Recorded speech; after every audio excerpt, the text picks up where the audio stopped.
سند سكريا وداني كالتن كولها doorashooyinka xisbiyada Soomaaliland oo maanta ay waxay maalintii labaad ee xisbiga talada dalka haya ayaa degmada Xudun oo ka tirsan gobolka Sool oo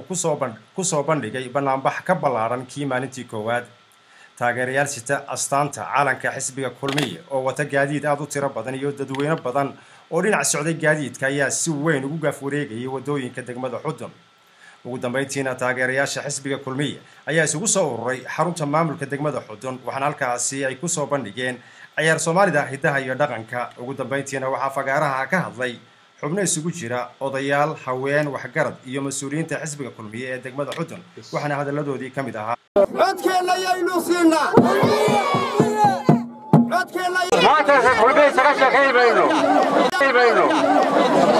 waa beltiga barwaaqo wuxuu ku ballanqaaday Muuse Biixi gobolada galbeed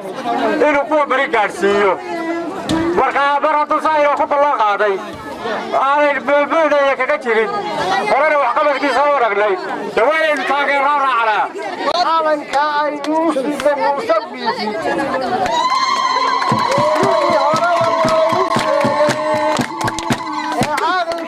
wuxuu ballanqaaday bari inuu gaarsiiyo kuwa gobolada galbeed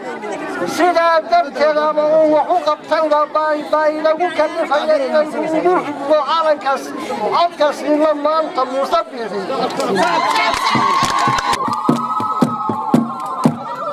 waxa weeyaan maanta waxaan caadi laga saarayn cidna aan ka qarsoonayn in kulmiye heegan yahay oo kulmiye fikir heegan yahay oo si xarada iyo xishmada u soo baxay oo u taageerayo madaxweynaha mustaqbalka Muuse Biixi Cabdi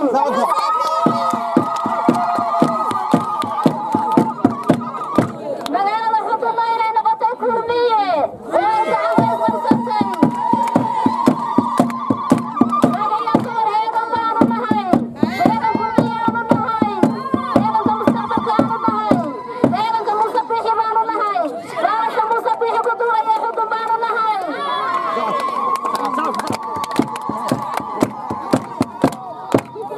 iminkan aan ku soo dhaweeyo Faarax Dubad iyo degmada Kalba